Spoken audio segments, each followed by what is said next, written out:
рӯзи сиёҳ дар қирғизистон. Расонаҳои мустақил корпартои муваққатӣ эълон карданд. дар тоҷикистон давоми 1.5 сол 430 нафар худкушӣ карданд.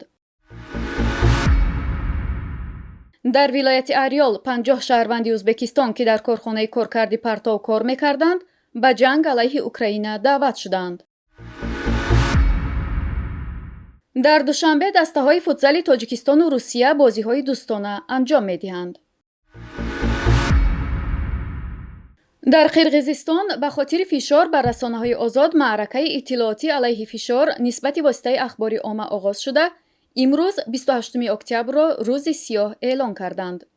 ин тасмим аз ҷониби расонаҳои озоди Қирғизистон аз пайи масдуд шудани сомонаи бахши қирғизии радиои озодӣ гирифта шудааст ва ҳама расонаҳои озод имрӯз аз соати 9:00 то 12:00 ҳеҷ хабаре нашр накарданд. ба ин маърака тамоми рӯзноманигорони пешқадам, муҳаррирон, ҳомиёни ҳуқуқи башар ва созмонҳои расонаии Қирғизистон ҳамроҳ шуданд. расонаҳои Қирғизистон аз мақомот даъват мекунад, ки фишори густарда ба озодии матбуотро қатъ карда, ба таъқиби рӯзноманигорон, блогерҳо, фаъолони шаҳрвандӣ ва дигар шахсонеро, ки озодона андешаи худро баён мекунанд, хотима диҳанд. хабаргузории Кактус Медиа навишт, ки мо ҳама ҳамкасбонро даъват мекунем, ки ба ин иқдом ҳамроҳ шаванд, зеро фардо ин басташавӣ метавонад, ки ба ҳар яки мо таъсир расонад. гуфтанист, сомонаи бахши қирғизии радиои озодӣ аз ҷониби Вазорати фарҳангу иттилооти ин кишвар бинобар пӯшиш додани ҳодисаҳои марзии Тоҷикистону Қирғизистон дар моҳи сентябр барои 2 моҳ масдуд карда шуд. расонаҳои ин кишвар ин амалкарди мақомотро тасмими ғайриқонунӣ номиданд. Вазорати фарҳангу иттилооти Қирғизистон иддао мекунад, ки бахши қирғизии радиои озодӣ дар танишҳои марзии ахир бар қасдона тарафи Тоҷикистонро гирифт. ахиран чанд рӯз пеш Ҷейми Флай, президенти радиои Аврупои озод, радиои озодӣ, ин даъвои ҷониби Қирғизистонро қотиона рад карда гуфт, дар гузориши омодакардаи радиои озодӣ ҳеҷ қонуншикание вуҷуд надорад ва ҳама меъёрҳо риоя шудааст.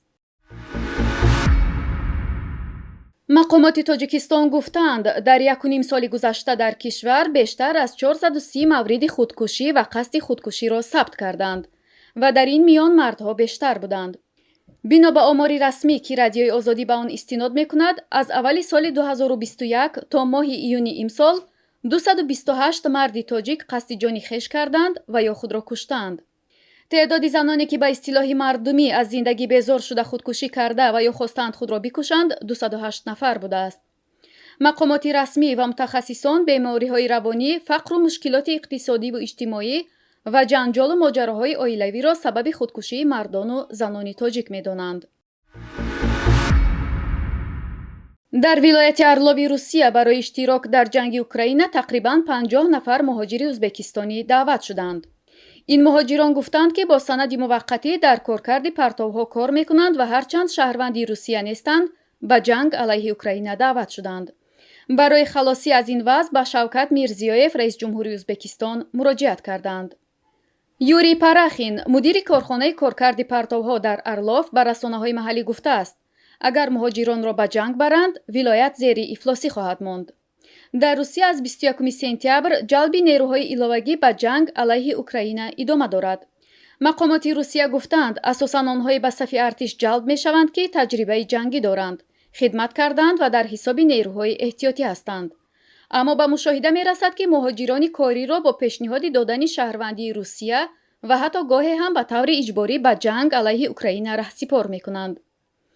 мақомоти Ӯзбекистон пештар шаҳрвандони худро огоҳ карда буданд, ки ба ҷанг дар Украина нараванд, чун ҷавобгарӣ дорад.